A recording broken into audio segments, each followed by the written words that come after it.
Bruce, could you define culture for us? People have all sorts of different ways that they think about it. They think about that which is not like them. For people in the church, culture is everything outside the church. Yeah. Could you help us begin to conceptualize an understanding of culture that can be helpful for us to begin thinking about how to reach other cultures? Yeah, sure. So to give just a really basic definition of culture, and we could be a lot more precise in this if we had time, but basically culture is what results when God's imagers interact with the rest of His created order. The result of it is things like clothes, houses, cars, music, architecture, movies, science, sports and competition, politics and economics, business and entrepreneurship, scholarship and education, these sorts of things. Most people, when they have used the word culture, they use it in some limited manner. By culture, they mean, like you say, anything that's opposed to the church. But that's not a good use of it because the church is clothed in cultural forms too. Sometimes they mean high culture, like Rembrandt's paintings. That's not what we mean. Sometimes they mean pop culture, like Seinfeld or The Office, and that's not what we mean, or Justin Bieber, That's not what we're referring to. We're referring to something much bigger, and that's this whole sort of environment that we've created that we live in that includes all of the sorts of things that we produce when we interact with God's created order. So you're fundamentally saying that culture is the engagement of God's imagers, God's image bearers, with God's world. Yes. And in this engagement, it manifests itself in all sorts of ways. As Christians, we're called to engage the various cultures around us or the culture that we're in. Could you help us begin to think about how we begin to engage cultures? Yeah, so I want to, and if I could expand the question just a tad, and I want to talk about not only how we engage culture, but how we make it.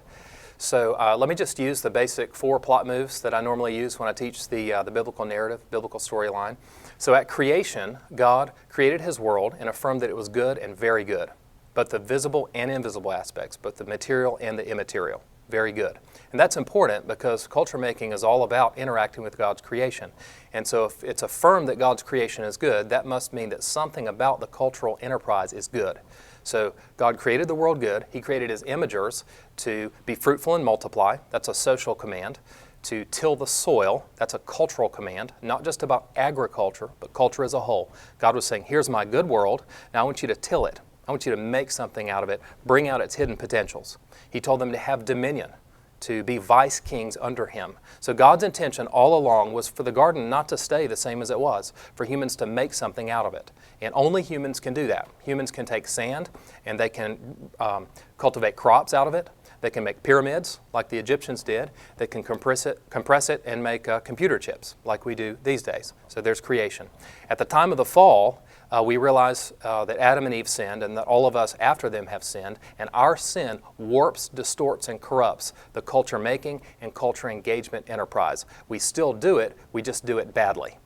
Okay, so what I want to affirm here, and this is really important, is that culture remains structurally good. The fact of culture, the existence of it, it's a good thing. And you find good things in all sorts of cultures all over the world. Absolutely, and that's part of why there's good everywhere, like you say.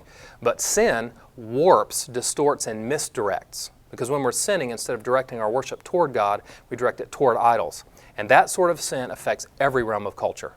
Christ has come to redeem us, and when He redeems us, He changes us, so that we now worship Him instead of worshiping idols. And that helps us to make culture and engage culture much better than we would have done. One day, when He brings a new heavens and earth, which I think is this heavens and earth, when He restores and renews this heavens and earth, and when we live with Him forever in eternity, our existence will be a profoundly cultural existence. And a cultural making existence even? Very possibly, yes, because you see, in the new heavens and earth, we're not floating around in some ethereal never land as gaseous entities, souls without bodies. We have resurrected bodies. We live in a resurrected cosmos. We see that cosmos is full of art, architecture, song, rationality, all of the things. It's a cultural existence, is what it is. So help us begin to think about how we engage movies in our culture. So as a Christian, we think about this art form of film. Yeah. How do we begin to think about that which shows up in the cinema week in and week out in our communities? Okay, so film. Yeah, so you have all of these different realms or spheres or dimensions of culture. I would list them. The arts, and movies will fall under that. The sciences, the public square, which would be politics and economics, sports and competition, business and entrepreneurship, scholarship and education, homemaking, all of these different realms. And all of them For all of them, I would apply 3 questions. So let's narrow it down to film. Okay, so this is one of the arts, to produce a work of film. So if we're in that dimension of culture, if we're making a film, if we're a screenwriter, if we're viewing a film, I think what we want to do is we want to ask, first of all, what would God's creational design be for filmmaking, and in particular for the story that this film tells?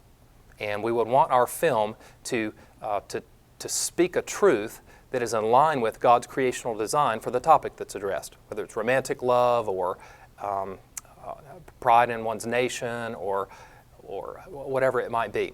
The second question is, how has human sin and idolatry corrupted and misdirected God's creational design? Okay? And sometimes that takes some work, because sometimes, often it's more complex than what we can immediately call to mind.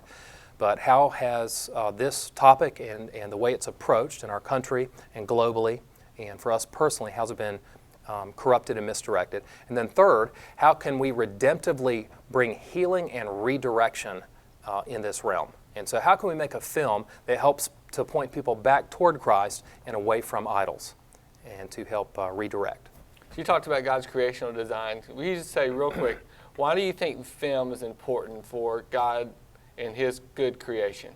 What does it do? How does it add to our lives? Okay. Yeah, sure. So if you have a God who is a personal God rather than an impersonal God, a personal God who interacts with His creation, you already have a story.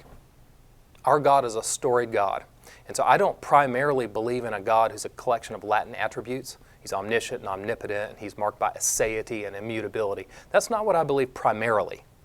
What I primarily believe in is the God of Abraham and Isaac and Jacob, who has interacted with us in a certain way. So stories are important. We live a storied existence. And what a movie does is it tells a story. And when it tells a story, it engages us cognitively and affectively. It engages all of who we are, visually, in our ears, in our eyes. I mean, it affects all of who we are, and it always says something about reality, and it either says it well or it says it badly. And so I think that's a reason that it's important.